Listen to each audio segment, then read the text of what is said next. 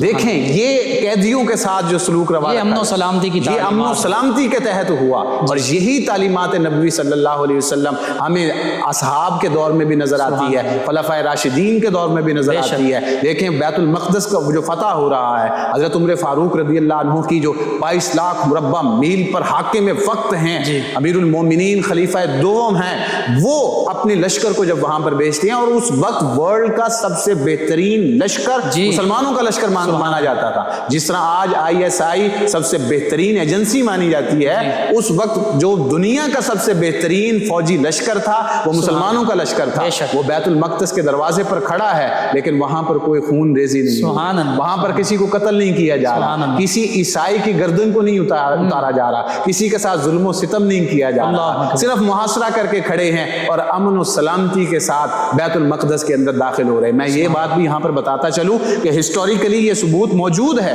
کہ عیسائیوں نے کہا کہ یہودیوں کو یہاں پر داخل مت ہونے دیا جائے۔ بیت المقدس جب فتح ہوا، امیر المومنین سیدنا عمر فاروق رضی اللہ عنہ جب وہاں پر عیسائیوں کے ساتھ معاہدہ کرنے کے لیے تشریف لے گئے تو وہاں پر عیسائیوں کے پادریوں نے اور عیسائیوں کے جو پوپ تھا اس نے یہ معاہدہ رکھا کہ یہاں پر یہودیوں کو کبھی مت داخل ہونے دیجیے گا، لیکن پھر بھی مسلمانوں ہی نے، جو آج فلسطین میں ظلم و ستم یہودی ہم پر کر رہے ہیں، مسلمانوں ہی نے ان کے اس شرط کو ختم کیا اور کہا کہ یہودی بھی چونکہ اس جگہ کی تعظیم کرتے ہیں تو ان کو کم از کم یہاں پر آنے کی اجازت دی جائے۔ اور پھر بعد میں فلسطین والوں نے جب ان کے خلاف پھر سے کریک ڈاؤن ہوا اور ان کی قتل و غارت یہودیوں کے خلاف شروع ہوئی، پھر سے فلسطین کے مسلمانوں نے یہودیوں کو پناہ دی، تحفظ دیا اور فلسطین میں رہنے کی اجازت دی ہے، لیکن اس کے باوجود آج دیکھ لیں کہ وہی یہودی مسلمانوں پر ظلم و ستم کرتے ہوئے نظر آتے ہیں، اور مسلمان ابھی بھی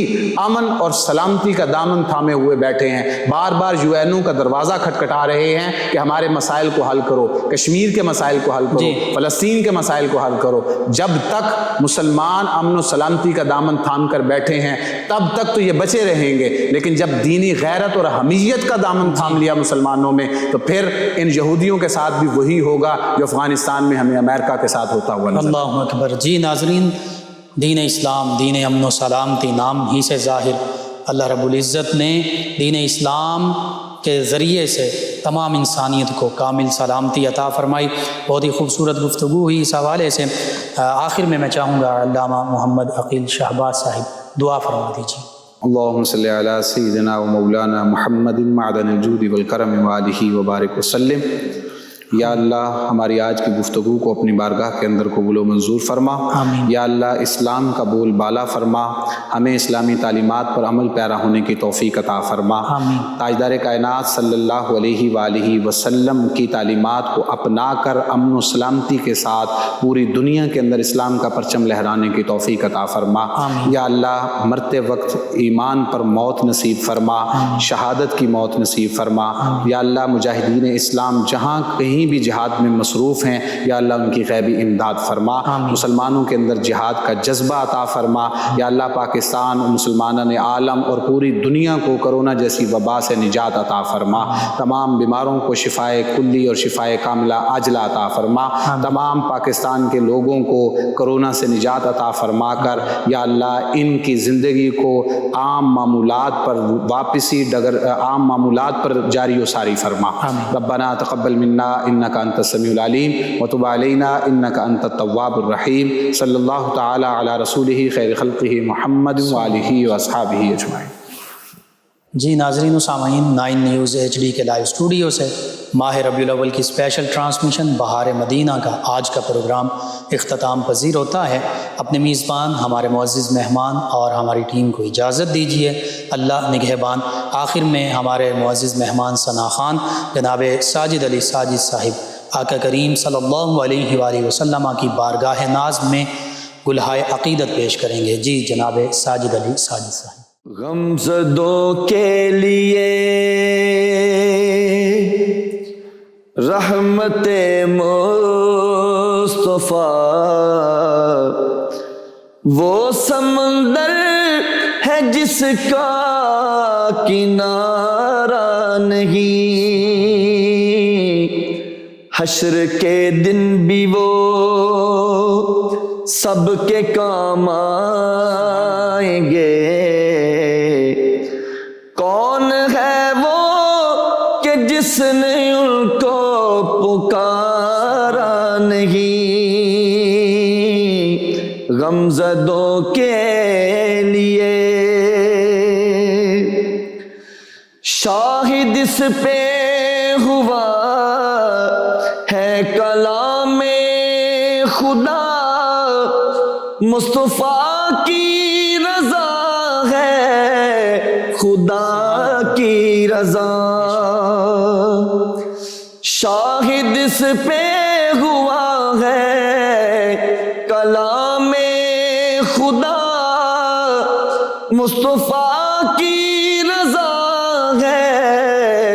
خدا کی رضا۔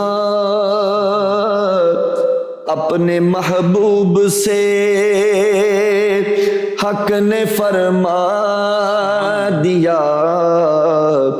جو تمہارا نہیں وہ ہمارا نہیں، بے کس و ناتواں بے بس و بے امان، خستہ تن در بدر تشنہ لب امتاں، بے کس و ناتواں بے بس و بے امان، خستہ تن در بدر تشنہ لب امتاں، دامن مصطفیٰ سب کی جائے پناہ، دامن مصطفیٰ سب کی جائے پناہ، دوسرا اور کوئی سہارا نہیں، کیا گھڑی ہوگی محشر میں سب انبیاء امتوں کو نہ دیں گے کوئی آسرا، کیا گھڑی ہوگی محشر میں سب انبیاء امتوں کو نہ دیں گے کوئی آسرا، ہوگی سب کی زبان پہ یہی ایک صدا، مصطفیٰ کے سوا کوئی چارہ نہیں، نعت سرکار کی دل سے نکلے صدا، سننے والے بھی ہو جان و دل سے فدا، سارا منظر ظہوری ہو مہکا ہوا، اس سے بڑھ کر سما کوئی پیارا نہیں، حشر کے دن بھی وہ سب کے کام آئیں گے، کون ہے جس نے ان کو پکارا نہیں۔ جزاک اللہ، ماشاء اللہ ماشاء اللہ۔ عجب رنگ پر ہے بہار